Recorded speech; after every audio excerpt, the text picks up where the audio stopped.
Good evening, everyone. So, welcome you to Accomplish Eyes channel. And today we are starting with the fundamental geography. And for the first time, we will be taking the chapter 1 to 8. So, first question of today is what actually light year denotes?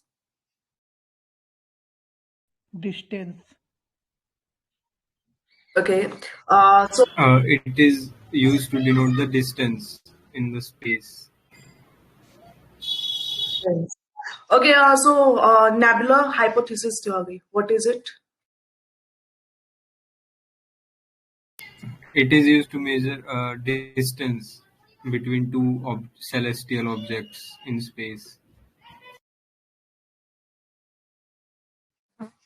Nebula here stands for the cloud. Okay, so nebula theory was basically to determine regarding the formation of the cloud.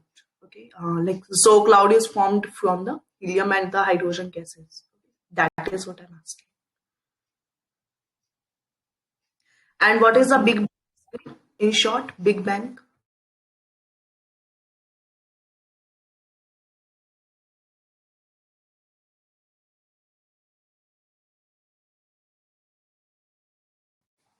It is the theory of how to universe origin.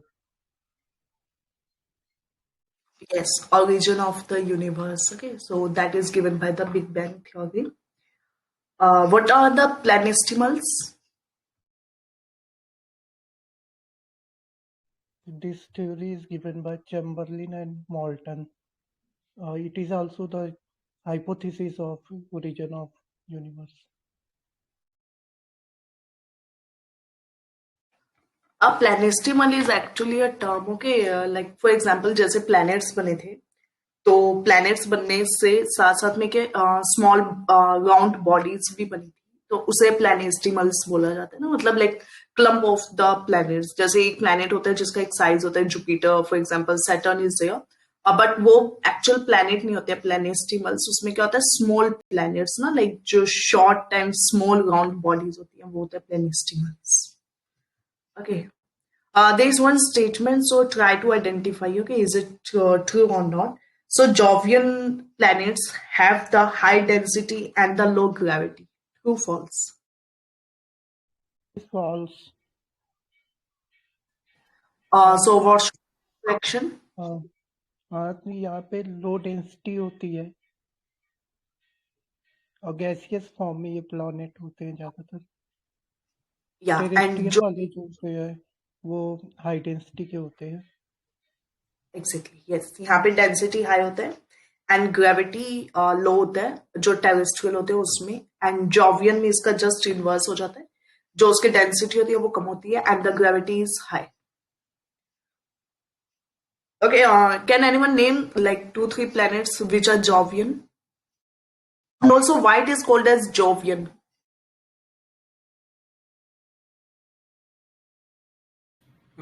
Because they are denoted by Jupiter is called Jovian, और उसके बाद वाले जितने भी planets हैं Jupiter, Saturn, Neptune, Uranus, they all are Jovian. Like Jovian means Jupiter-like.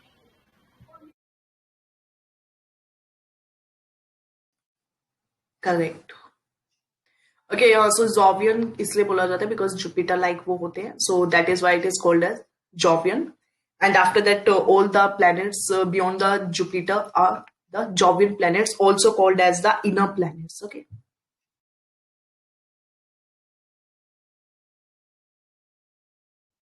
Can anyone tell me what is the differentiation?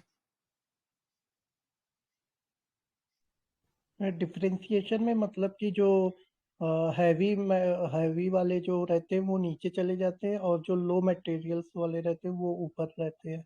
तो इस तरह से जैसे आयरन हो गया तो वो नीचे चला जाएगा और जो सिलिकॉन होगा वो ऊपर रहेगा. Very nicely explained, Salil. So, can you please tell me कि differentiation का process कहाँ पे होता है? Whatever you said is absolutely correct, but can you please just direct me towards the direct concept कि ये कहाँ पे differentiation depict होता है directly? तो मेंटल में होता है क्या? Yes, because there's a differentiation का जो process है ना, that is visible all around the earth, interior of earth, because like we can see जो upper वाला होता है उसमें crust होता है, then towards the beneath, no, you can find the mantle, and then last में you can find the core. So this is how the earth and the interior of the earth actually has evolved. तो because जैसे अभी सलील ने बोला कि वो heavy होता है, तो आयरन बहुत ज्यादा हैवी होता है, इसी वजह से जो कॉर होता है उसके अंदर निकल एंड फेरस मिलते हैं, हमें निफे बोलते हैं हम जिसे, ठीक है। ओके, टेरेस्ट एक होता है, टेरेस्ट्रियल क्रस्ट होता है ना, एक जैसे एक ओशनिक क्रस्ट होता है, एक कॉन्टिनेंटल क्रस्ट होता है, तो ये दोनों किस किस मटेरियल से बनते हैं? Oceanic crust is made of basalt and continental crust is made up of granite. Okay, correct enough. And also जो जैसे कॉन्टिनेंटल होता है वो सियाल, ठीक है, silica plus alumina, and in oceanic we have the sima, है ना, so silica plus magnesium, okay, so these both are there as well, okay. Also you people can ask the questions now. Joker, Salil, Humble, all can ask the questions. Expanding universe hypothesis किसने दी थी? Edwin Hubble. Correct है, correct.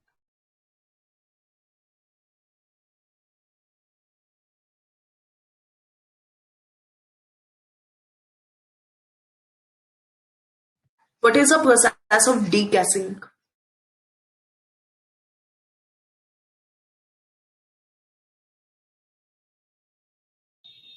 When the gases inside the earth is coming out.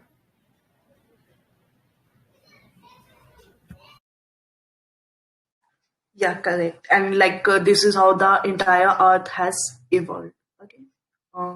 This was all in the chapter 2, right? If anything is left, just tell me.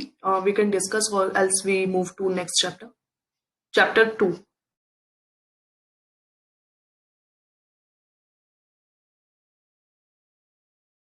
एक ये MCQ है इसमें.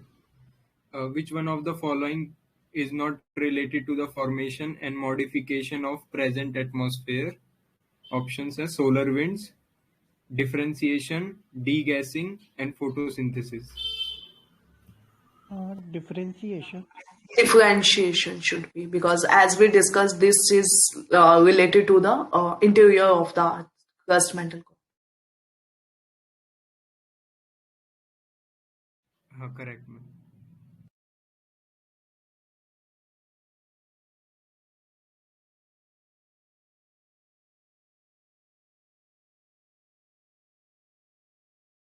NCERT का ही question है, which one of the following has the longest duration? Eons, era, period, epoch?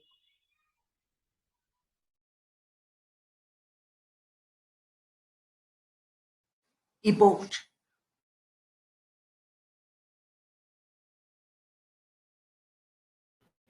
Eons नहीं होगा इसका. इयॉन्स होगा, इसमें इयॉन्स होना चाहिए.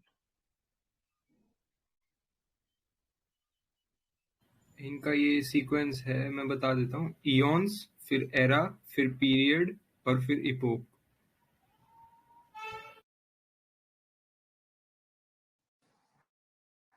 Okay.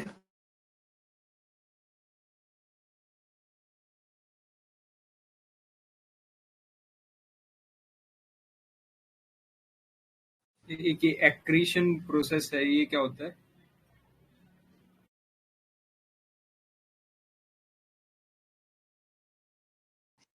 वो clump of gases जो है, ठीक है, वो डिस्क के फॉर्म में अलग हो जाता है because of the temperature, and then they form the planets and clouds. हाँ, मतलब लेयर बाय लेयर फॉर्मेशन होती है इससे.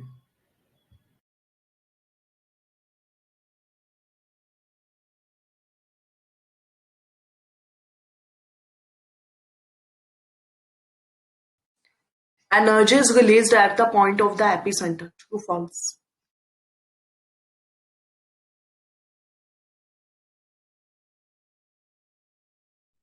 फॉल्स है, फोकस से होती है. Yes, energy is released at the point of the focus, And the point near to the focus is called as epicenter. And what is the another name of focus? Hypocenter. Yeah, and the point to epicenter experiences the wave for the first wave. So, earthquake take places in the asthenosphere. True, false?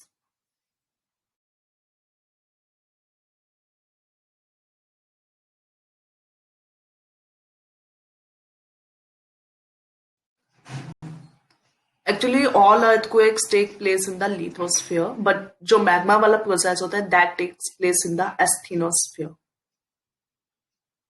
What is lithosphere? upper 100 kilometer part is lithosphere, but NCERT में 200 लिखा हुआ है। वो जो वो oceanic वाले को major, वो कॉन्टिनेंटल वाले को लेंगे तो 200 हो जाएगा, और ये जो मरीन वाले को लेंगे तो 100 पे रह जाएगा।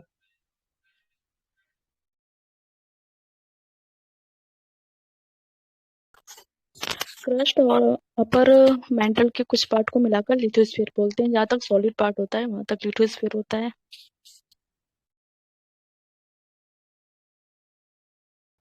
जैसे जो अपर मेंटल होता है वो थोड़ा मॉल्टन रहता है ना, तो crust plus upper mantle is equal to lithosphere, as you said. Okay, a difference between P and S waves.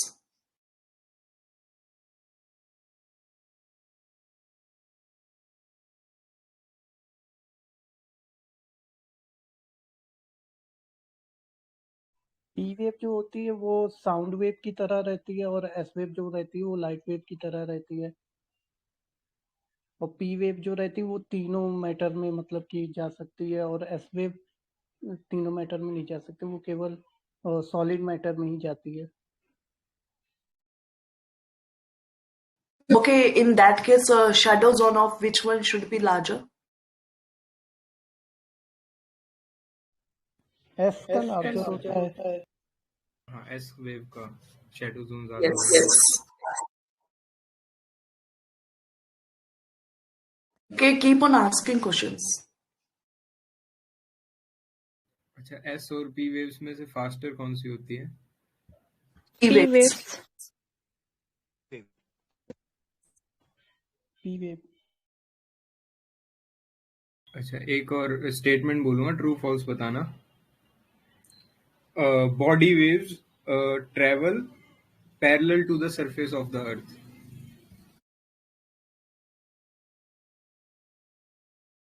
False. हाँ करेक्ट, वो ऑल डायरेक्शंस में मूव करती हैं।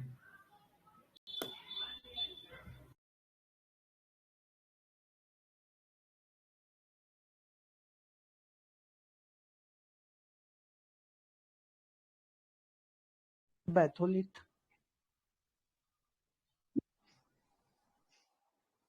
बैथोलिट ट्रूसिव रॉक्स जो वोल्केनिक इरेक्शन के टाइम जो अंदर ही वो सॉलिडिफाई हो जाते हैं उसे बोलते हैं बैथोलिट।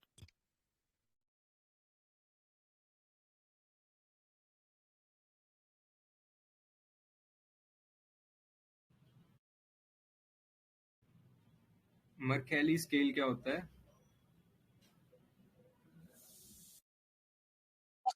मर्कैली स्केल वो अर्थक्वेक को मेजर करने का रहता है। दो टाइप की होती है, एक रिक्टर एक मर्कैली। जो रिक्टर रहती है वो मैग्नीट्यूड को करता है, और मर्कैली जो है इंटेंसिटी को करता है। And वो 1 to 12 उसका स्केल होता है, एंड जो रिचर वाला होता है उसका स्केल 0 to 10 होता है. हाँ करेक्ट मैम।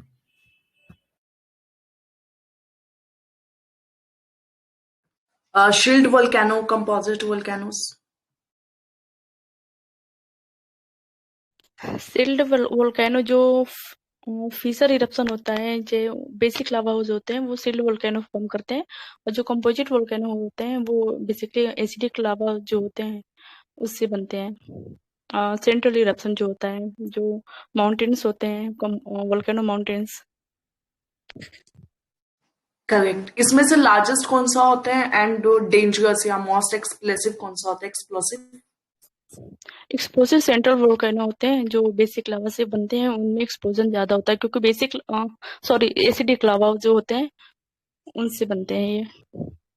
उनका वो विस्कोसिटी उनकी ज्यादा होती है, वो स्लो मूवमेंट करते हैं जिसकी वजह से वो चोक हो जाता है, तो एक्सप्लोजन होता है।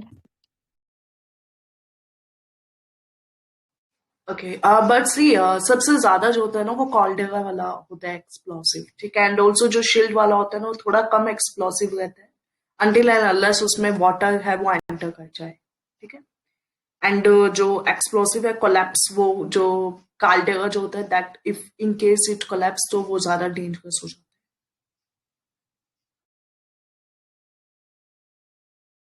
और लार्जेस्ट शील्ड वोल्केनोज होते हैं ना। है।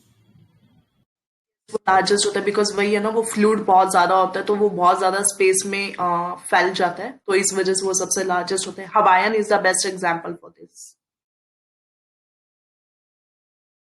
ओके, और ये कौन से वोल्केनोज होते हैं जो लेयर बाय लेयर्स होते हैं? Composite volcano. हाँ, करेक्ट मैम।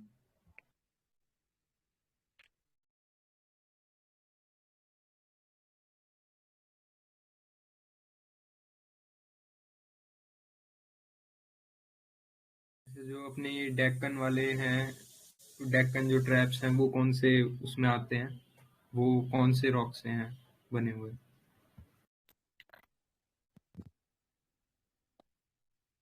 बेसाल्ट। हाँ, यस मैम, बेसाल्ट।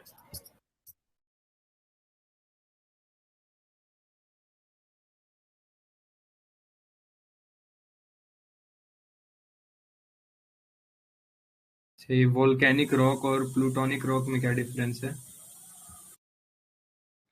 जो वोल्केनिक होते हैं वो लाइक है तो दोनों ही फॉर्म इग्नियस का फॉर्म है, बट जो प्लूटोनिक होते हैं दे आर इंट्रूसिव वाले, and volcanic also called as extrusive गॉड्स, तो वो बाय वाले होते यस मैम। हैं।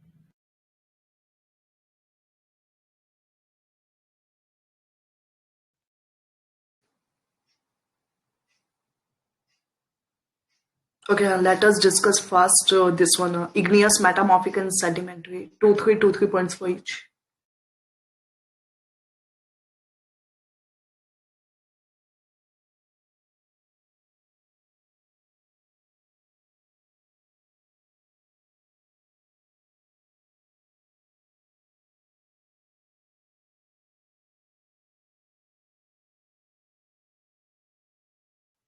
No one knows about the type of the rocks, igneous, sedimentary, metamorphic. Stock जो होती है वो वॉल्केनिक एक्टिविटी से बनती है और वो ज़्यादातर नीचे ही रहती है अर्थ के। और जो सेडिमेंट्री रॉक होती है वो सेडिमेंट्स से बनती है, जैसे रिवर के दौर से जो सेडिमेंट्स लाए रहते हैं उससे बनती है।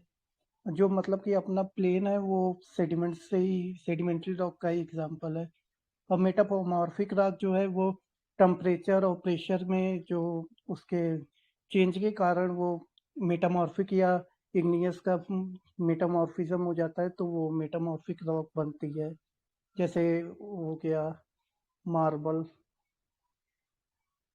अच्छा, मैं लाइमस्टोन। इसमें ऐड कर देता हूँ थोड़ा सा। जो इग्नियस रॉक्स होती है ना, वो मतलब वो क्रिस्टल क्रिस्टल फॉर्म में होती हैं। और जो ये एक सेडिमेंट्री रॉक्स में ऐड करूंगा कि मतलब उसमें ना फॉसिल्स जो मिलते हैं वो सेडिमेंट्री में मिलते हैं, और ये लेयर बाय लेयर होती हैं।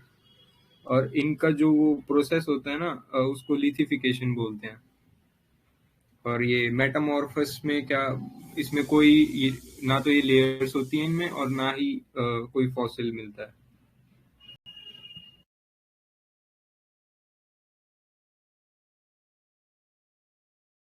ओके।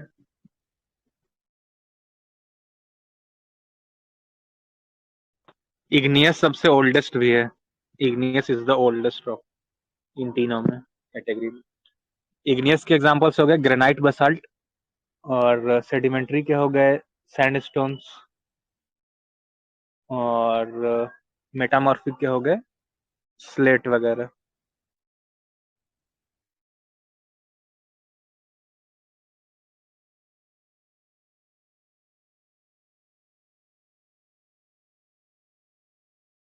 CRT का क्वेश्चन है इसमें, which type of volcanic eruption have caused Deccan trap formations?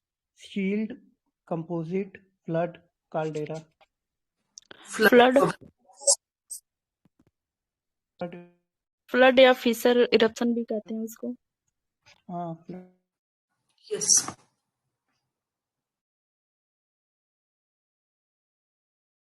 जैसे कोई डायरेक्ट और इनडायरेक्ट सोर्स ऑफ वो बता दो, ये सोर्स ऑफ इंफॉर्मेशन।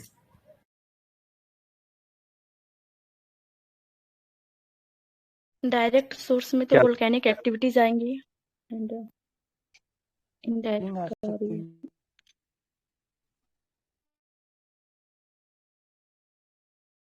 डायरेक्ट में अर्थक्वेक वेव्स आ सकती है और मीटियोर्स आ आ सकते सकते हैं। हैं, या फिर वॉल्केनोज होते हैं वो भी आ सकते हैं। एंड इनडायरेक्ट में जैसे ग्रेविटी हो गया, मेटियोर्स हो गया, ये सब आते हैं, मैग्नेटिक फील्ड। या मैग्नेटिक फील्ड है as well.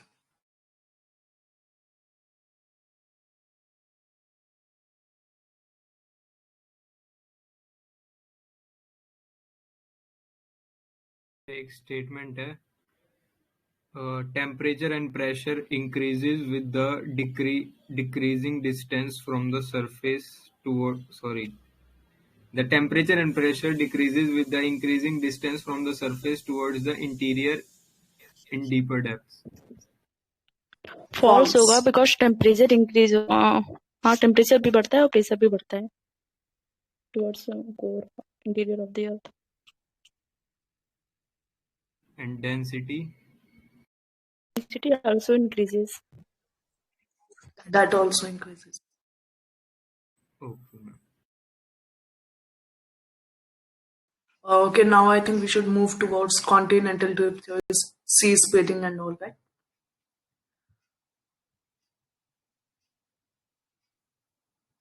Okay, so how we know ki there is a continental drift, like there was one land and then it just drifted towards different direction.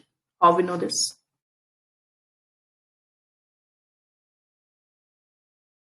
ये पहले ये थ्योरी आई थी Alfred Wegener की, continental drift theory.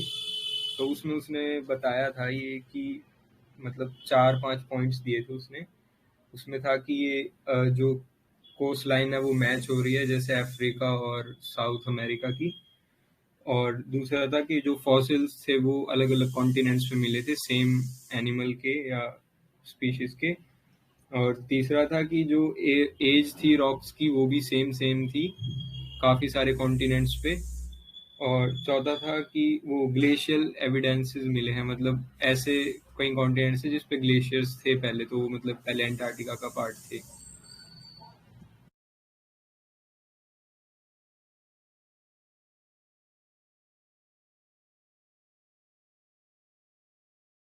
या correct. Actually जो इसमें प्लेसर deposits करके term है, तो placer deposits shows what? Gold deposit. Repeat again. Gold deposit थे ये ना, गिनी के कोस्ट Yes, पे और gold deposits. Yes, antellids are the sedimentary rocks. Okay, what was the convectional theory? Those convections of like made up of the mantle and they were just moving inside the mantle layer. Anyone know? ये Arthur Holmes ने दिया था ये जो theory है, और इसमें radio active elements के कारण वो थर्मल डिफरेंशिएशन होता है, तो उससे जो है वेव्स निकलती हैं, और वेव्स जो है अर्थ की सरफेस के तरफ आके दोनों लिटरल मुड़ जाती हैं और फिर वो चली जाती है फिर नीचे की ओर, तो एक तरह से ये करंट बनाते हैं, तो यही कन्वेक्शन करंट थ्योरी कहलाती है।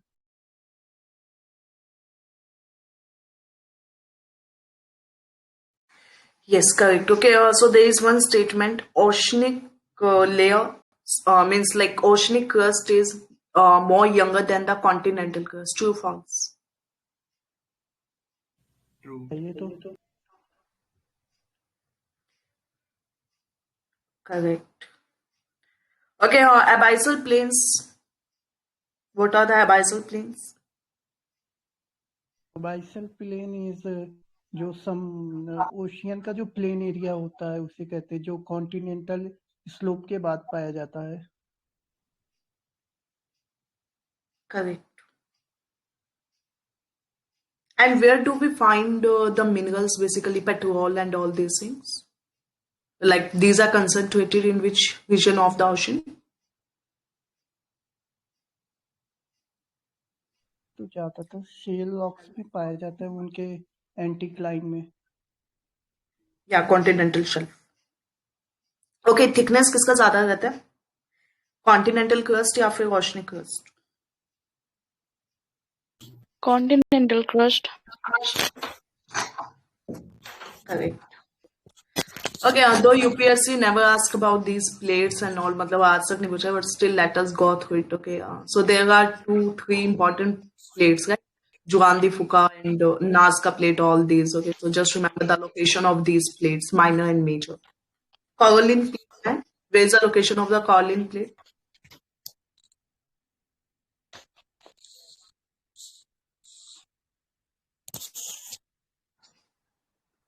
Philippines and Indian plate के बीच में है Caroline plate. Okay. Then Juan lies between the North America and that Pacific plate. Okay, likewise all plates are there. Divergent, convergent, and transform plates. Anyone? Divergent, convergent, and transform plates. Divergent plate होती है जहाँ पे दो plate आपस में आके मिलती हैं, और डेंसर प्लेट का जो है सबडक्शन हो जाता है। और नहीं, डाइवर्जेंट प्लेट उल्टा बता रही है। Exactly. जो अभी आपने बताया that is convergent plate. Okay, convergent plate होती है। होते हैं दोनों like ना they collide with each other. And divergent में what happen is they go divergely means spreading site बन जाता है, वहाँ पे space create हो जाता है mid oceanic ridge के like.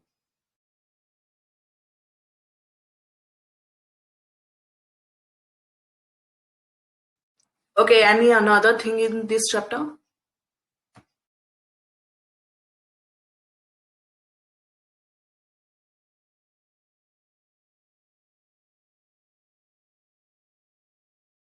Galapagos and Yellowstone.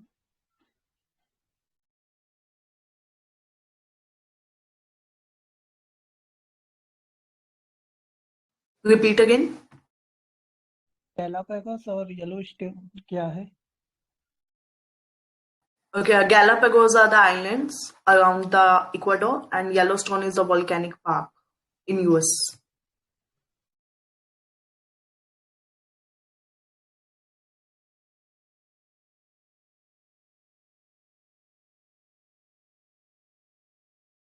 एक ये क्वेश्चन है, polar fleeing force relates to revolution of earth, rotation of earth, gravitation, and fourth option is tides.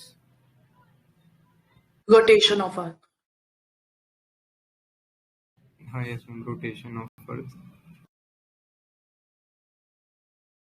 और एक ये और है, which one of the following is not a minor plate?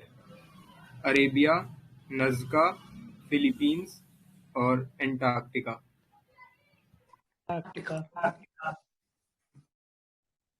Antarctica is the slowest moving plate भी है। Antarctica.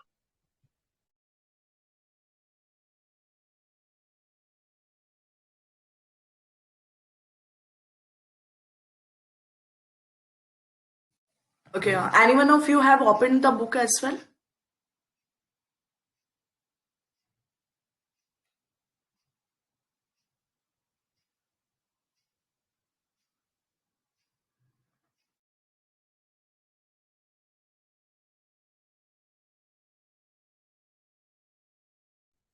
I have opened my notes. Okay, so start asking from that notes. Okay, so that I can ask from chapter 8, and meanwhile, please try to cover 5, 6, 7 chapters. Joker, Salil, please try to ask from chapter number 5, 6, 7. Okay, I'll be asking from chapter number 8. Please try to cover these 3 chapters as soon as possible.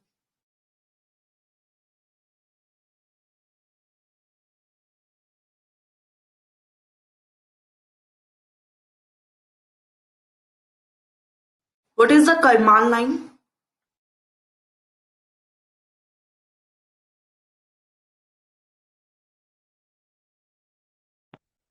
Karman, that is related to space, I think.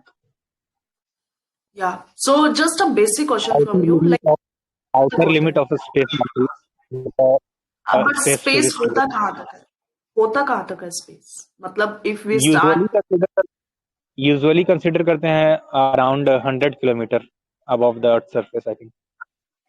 या 100 kilometre, correct. Yes. Okay, in short, brief these topics: troposphere, mesosphere. Like first of all, arrange all the layers from the Earth towards the space. Troposphere, stratosphere, then mesosphere, then ionosphere, then exosphere, and ionosphere and exosphere are collectively called as thermosphere.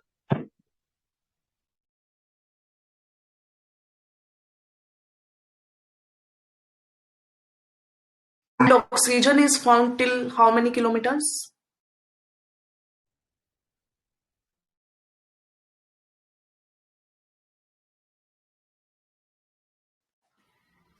ये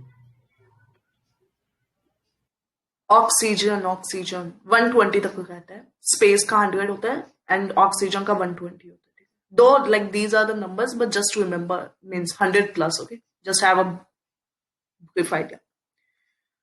okay, so dust particles ज्यादा कहाँ होंगे? Like just try to think कि dust particles है वो ज्यादा कहाँ मिलते होंगे? इक्वेटोरियल रीजन में, टेम्परेट में, इन दोनों में कहाँ पे होंगे ज्यादा?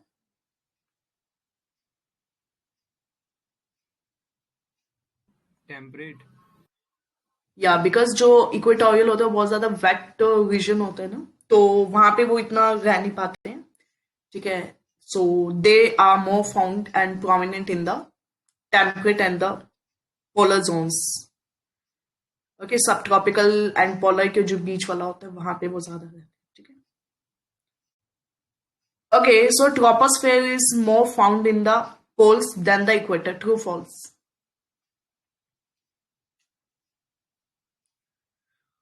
I can repeat that the more pronounced at the poles than the equator. True or false?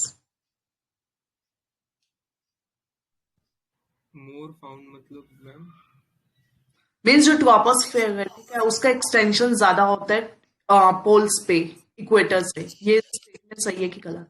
Equator पर फॉल्स. फॉल्स. ट्रोपोस्फियर का इक्वेटर पे उनकी डिस्टेंस ज्यादा होती है, ज्यादा थिक होते हैं, और पोल से कम होते हैं. Why so? The reason behind it? Because of convection process, sunlight आती है इक्वेटर को, जहाँ जिस वजह से वहाँ की एयर गर्म होती है और वो ऊपर ज्यादा डिस्टेंस तक जाती है, जो कि जबकि पोल पे डायरेक्ट सनलाइट नहीं जाती है, वहाँ पे टेम्परेचर कम होता है और ग्रेविटी पोल्स पे ज्यादा होती है, इस वजह से. Correct. And if I talk की जो टेम्परेचर होता है, ठीक है, उसका ट्रोपोस्फेयर एंड स्ट्रेटोस्फेयर में क्या सिस्टम रहता है? मतलब ट्रोपोस्फेयर में as we move towards the space temperature will increase और decrease? Temperature decreases. Temperature troposphere से जैसे जैसे ऊपर जाते हैं टेम्परेचर घटता जाता है. रेडिट ट्रोपोपॉज इक्वेटर पे लगभग -60 होता है और पोल्स पे 40 या 50 इतने होते हैं. And what about stratosphere? Stratosphere में जो ओजोन लेयर की जो रीजन होता है वहाँ पे टेम्परेचर हाई होता है, बाकी लो होता है. And in mesosphere it again decreases. Okay.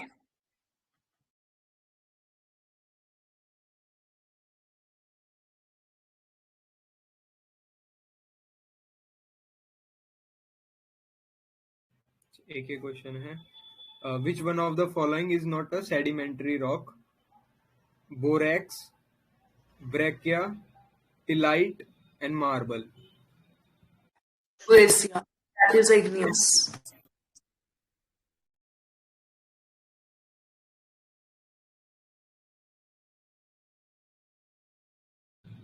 Not a sedimentary rock. Radha ma'am. Sorry, because they are metamorphic now. Marble नहीं metamorphic है ना? see, question was कि कौन सा sedimentary नहीं है. This was the question, right? Yes ma'am. तो फिर आंसर क्या ब्रेसियर ही होगा ना? That belongs to the igneous category. Option बोल देता हूँ मैं, टिलाइट, बोरेक्स, ब्रैकिया और मार्बल। ब्रेसिया, यही होगा ना आंसर तो। This is igneous. होना चाहिए। ये मार्बल भी तो मेटामॉर्फिक है। मार्बल। ओके हाँ, बट ब्रेसिया इग्नियस है, मतलब ब्रेसिया मुझे ज्यादा अच्छे से याद था, सो that is why I said, but हाँ मार्बल भी तो मेटामॉर्फिक है। एक बार इग्नियस में चेक करना द जोकर प्लीज, वहां पे मतलब जो भी जहां से भी आपने पूछा वहां पे इग्नियस रॉक दिया होगा ना उस चैप्टर में, तो एक बार चेक करना वहां पे ब्रेसिया दिया हुआ है ना। एक सेकंड चेक करता हूँ मैं। प्लीज। ओके मीनवाइल जो थर्मोस्फेयर होता है, ठीक है, थर्मोस्फेयर किस लिए जाना जाता है, like some of the features of each layer, if anyone can just briefly थोड़ा जल्दी बता। ये कम्युनिकेशन के लिए यूज होता है। यहाँ पे डिफरेंट टाइप की लेयर्स पाई जाती है, जैसे जी लेयर, एफ लेयर, इस टाइप की। थर्मोस्फीयर में आइनोस्फीयर की जो कुछ लेयर्स पाई जाते हैं उसके कारण होता है ये सेटेलाइट कम्युनिकेशन जो होते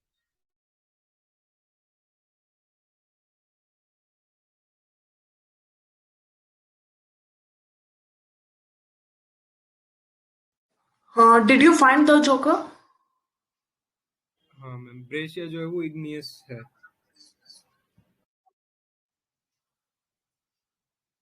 Okay, so in that case would ठीक है, नेक्स्ट पे चलते हैं, टाइम बहुत कम है। ठीक है, troposphere, stratosphere we have discussed, okay, but you people doesn't seem कि किसी ने पढ़ा हुआ है अच्छे से, मतलब ये बेसिक है, इसमें भी you are taking so much time. Okay, just tell me one thing, noctilucent cloud कौन सी लेयर में होते हैं, नॉक्टिक्यूलेंट? ये हैं मीजोस्फेयर। Stratosphere mesosphere. और मदर ऑफ मेसोस्फेयर में पर्ल होते हैं का। Noctilucent. And nacreous cloud? No, mother of pearls different होता है, मदर ऑफ पर्ल्स जो होता है वो अनदर नेम है नैक्वियस क्लाउड का, और नैक्वियस क्लाउड मिलते हैं स्ट्रेटोस्फियर में। Okay,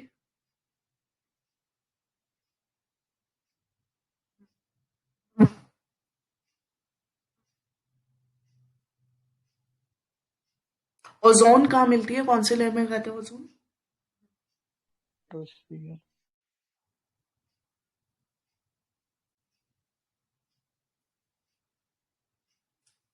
ozone.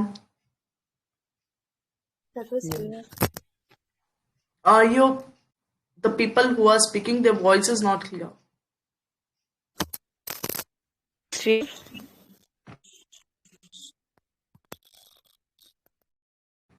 Okay, ozone is found in the stratosphere. Okay.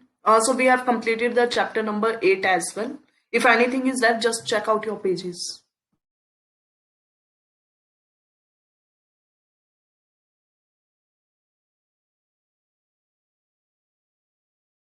Meteors कौन सी लेयर में आगे बर्न होते हैं?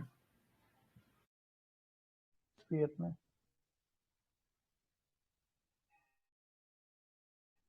it is also called shooting stars in mesosphere. हाँ, मेसोस्फेयर, करेक्ट सर।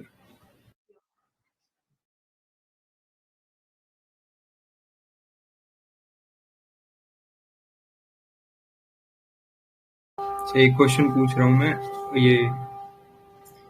ये कार्बोनेशन, हाइड्रेशन और ये सब प्रोसेस हैं, ये कौन से प्रोसेस है? बायोलॉजिकल और फिजिकल और केमिकल? Chemical gathering. हाँ, यस करेक्ट। कोई एक्सोजेनिक फोर्सेस के एक दो एग्जांपल बता दो।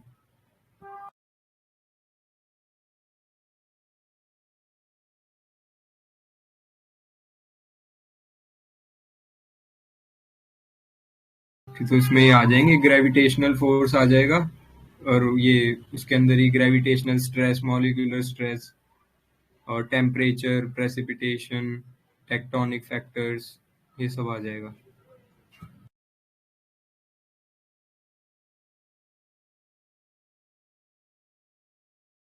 एक डेन्यूडेशन करके एक टर्म है, वो क्या है?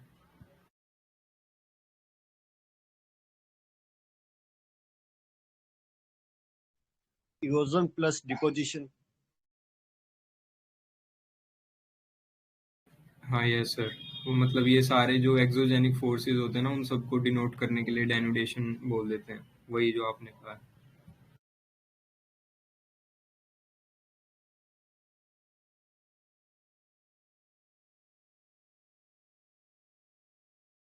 Okay, what is the difference between orogenic and apeirogenic? Orogenic जो होते हैं वो माउंटेन के लिए होते हैं, and epeirogenic is for the continents. Yes.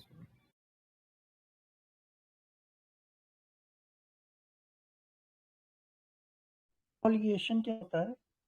What is exfoliation? Exfoliation is first of all the physical weathering. Okay, and foliation is just like, see for example, जैसे Cliff होते हैं, चट्टान होती है, ठीक है, तो उसके ऊपर वाली लेयर के ऐसे क्रीपिंग उतरने लग जाती है ना, ठीक है, because of the temperature, rainfall and all those exterior factors, वो होता है एक्सफोलिएशन.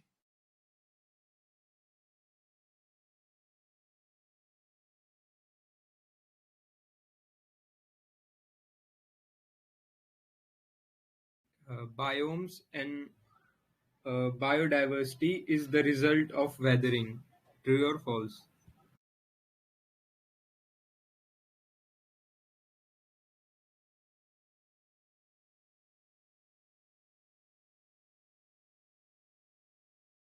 हाँ, तो ये ट्रू स्टेटमेंट है.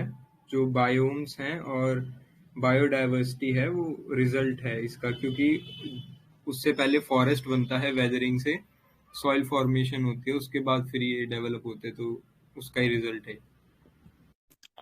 वेदरिंग की जगह पर डिनुडेशन बोले तो ये ज्यादा सही होगा स्टेटमेंट, बिकॉज डिनुडेशन में फॉर्मेशन एंड इरोजन दोनों होता है ना, तो इस तरह से एक प्लेस से हट के जाते हैं फिर वहां पे बनते हैं.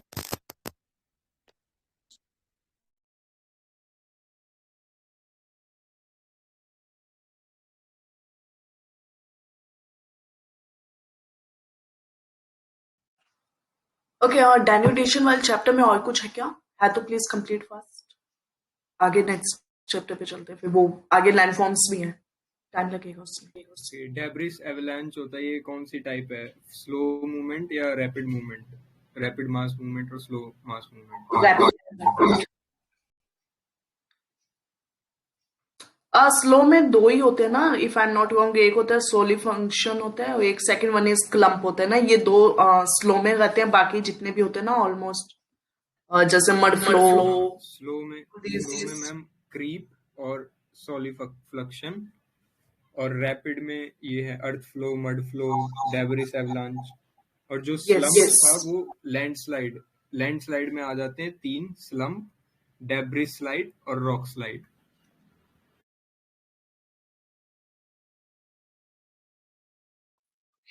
ठीक है. Next.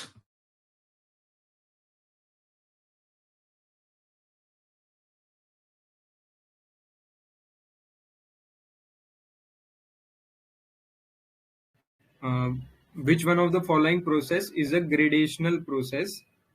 Deposition, volcanism, erosion or diastrophism? Deposition.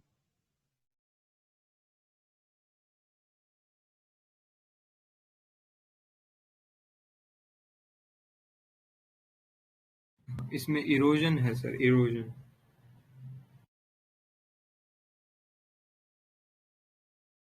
Okay.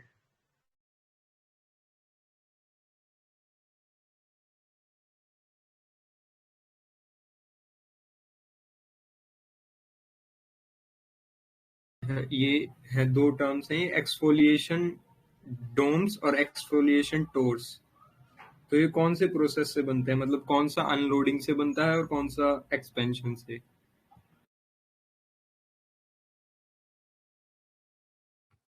जो टॉर होगा ना, that should be from the unloading.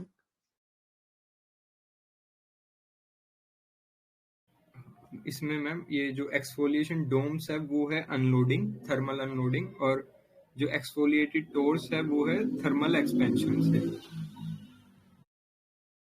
Okay.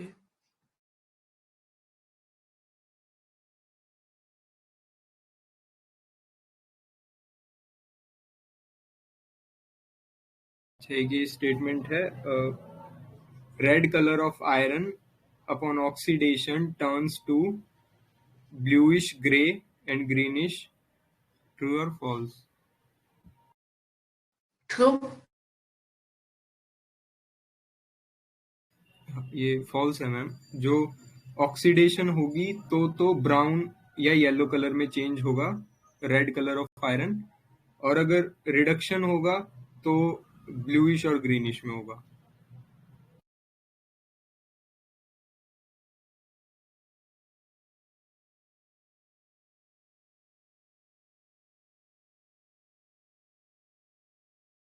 Okay, landforms वाले में आप देख लेते हैं, ठीक है. I would be speaking the name of the landform.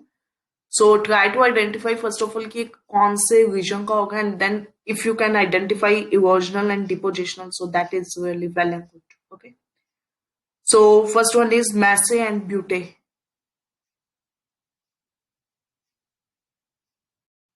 Desert plus erosional है ये. Next is stalagmite and stalactite. Depositional है शायद, आई थिंक, क्योंकि ये उसमें केव्स में ये नीचे और ऊपर डिपोजिशन, डिपोजिशनल है. प्लस कास्ट, कास्ट जो लाइमस्टोन से बनता है वो वाला है.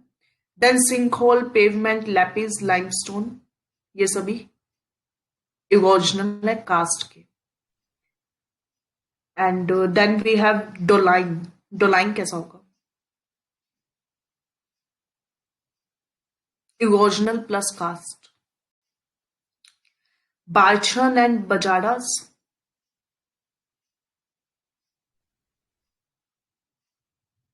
Again depositional plus desert. Pediplains and playas. कौन से में मिलते हैं ये? Pediplains and playas. Playas are easy ये इरोजनल है. and place desert. Okay, then we have mushroom, table, pedestal, rocks, वादी. ये सभी कहाँ होंगे?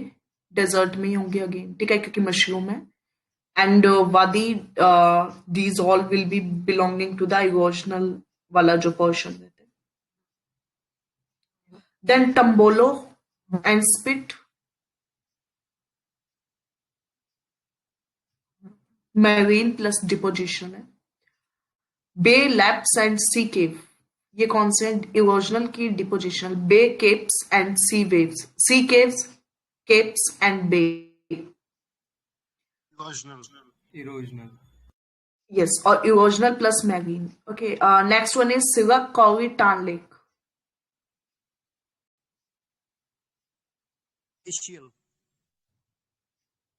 Erosional plus glacial. Next one is Hone, Ford, Moraine. It is also glacial landform. हाँ, ये depositional में आएंगे. Correct. Next one is Outwash, Deposit, Esker, Drumlin. भी depositional. Esker, yeah. Depositional plus glacial. Okay, next one is Yardang, Gully, Badland. Yardang, Gully, Badland. Erosional. Plus desert. Please थोड़ा complete रखने की कोशिश करो, ठीक है. Next one is dolomite. ये क्या होगा? डिपोजिशनल होगा. ओके,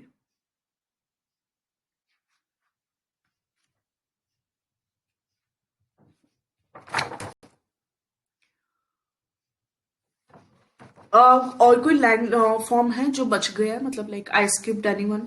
कोई है ऐसा?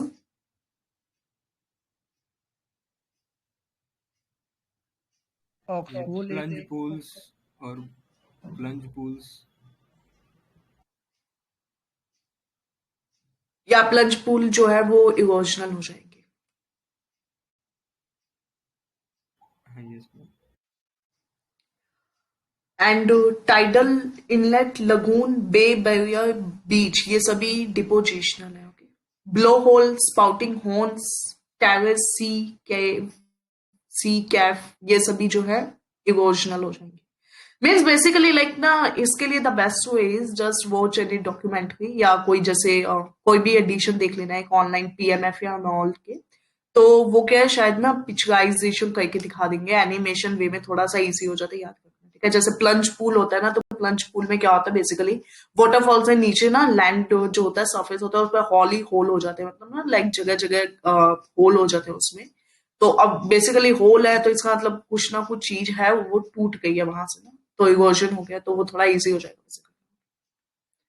अब जैसे सिंक होल है तो वी नो कि सिंक होल इसका मतलब हुआ, तो होल है तो मतलब इवर्जन है। अब वो बाकी बात है कि you can identify the basic form और not.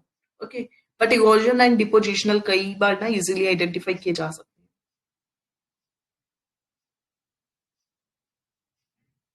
Okay, anything left from chapter 2 to 8 और we can continue tomorrow. Please just check कि चैप्टर 2 to 8 में कुछ बच गया है इंपॉर्टेंट वाला, बाकी you can do your self.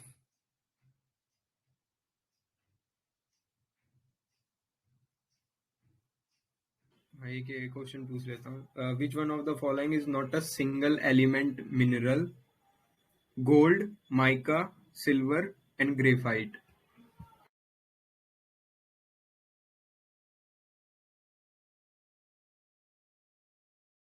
जो को एक बार स्लो बोलना थोड़ा।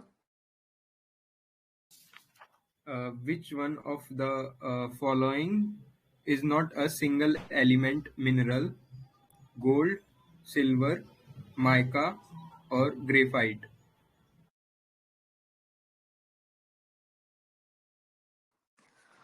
Is it gold? गोल्ड को काफी एक्सट्रैक्ट करना पड़ता है। Mica I think.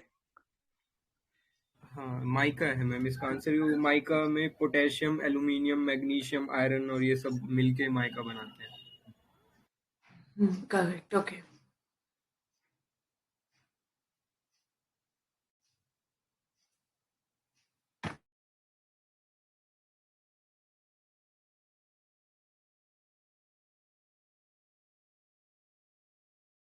एक और बता देता हूँ मैं, जैसे जो भी मिनरल्स है ना, जैसे quartz, pyroxene, amphibole, mica, olivine, इन सब में एक ये सिलिका वगैरह तो कॉमन ही है। सिलिका तो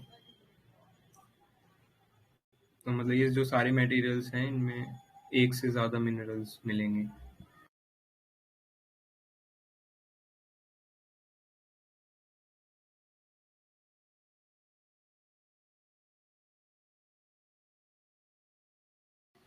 एक और पूछ लेता हूँ, ये copper, lead, zinc, tin, aluminium all are ferrous materials. True और फॉल्स? सही है, तो कॉपर सही है सब। हाँ, ये नॉन फेरस हैं सारे। कॉपर, लेड, जिंक, टिन और एल्यूमिनियम ये नॉन फेरस में आते हैं।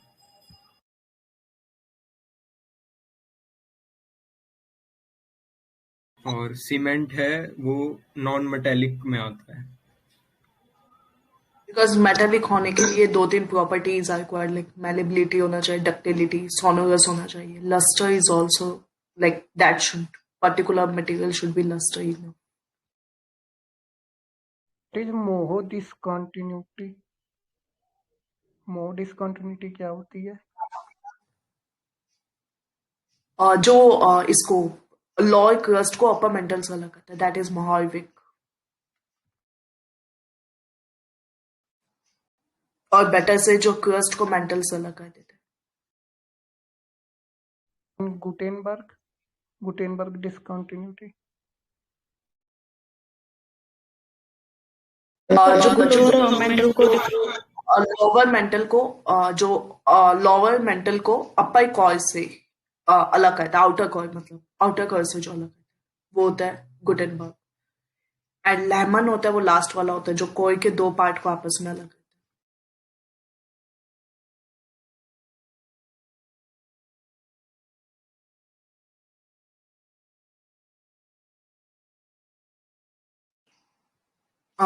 Any other question?